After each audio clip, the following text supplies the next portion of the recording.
আমার এই ব্ল্যাক ম্যাজিকের রোগী বোঝার উপায় কি? এক নম্বর কথা হলো যে কোনো ট্রিটমেন্টে কাজ হয় না, অস্বাভাবিক কিছু কর্মকাণ্ড দেখা দেয়। ঘুমের মধ্যে প্রচুর পরিমাণ খাওয়ার অভ্যাস আছে এবং প্রচুর পরিমাণে আপনার ব্ল্যাক ম্যাজিকের রোগী তাদেরকে দেখা যায় যে তারা ঘুম আসে, হাই আসে, অনেক বেশি সীমাহীন হাই আসে, মানে মাত্রাতিরিক্ত হাই আসে এরকম, এবং এরকম আরো অনেকগুলো বিষয়, বিশেষ করে যারা রুকিয়া করেন, ঝাড়ফুঁক করেন, এই বিষয়টি তারা অনেক ভালো বলতে পারবেন। অতএব এটা থেকে বাঁচার উপায় কি? খুব সহজ উপায় ভাই। এক নম্বর কাজ হলো সকাল সন্ধ্যার দোয়া কখনো ছাড়বেন না, কখনো ছাড়বেন না। বিশেষ করে কিছু দোয়া আছে, রক্ষা কবচ, বিসমিল্লাহিল লাযী লা ইয়াদুররু মা ইসমিহি, 3 কুল, সূরা ইখলাস, সূরা ফালাক, সূরা নাস, 3 বার সকাল, 3 বার সন্ধ্যা। বাচ্চাদেরকে শুকাই দিবেন, রাত্রে শোয়ার সময় এগুলো পড়ে পুরো শরীরে ফু দিবেন, ফু দিয়ে ঘুমাবেন।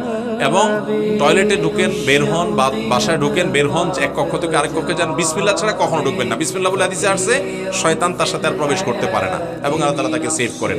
বাসাতে বের হওয়ার সময় বিসমিল্লাহি তাওয়াক্কালতু আল্লাহ পাঠ করেন। এবং কোরআনে কারীমের একটা অলৌকিকত্ব, বিশেষ পুরো কোরআনই অলৌকিকত্ব, এর ভিতরে একটা হলো সূরা বাকারা বাসায় তেলাওয়াত চালু করে রাখবেন।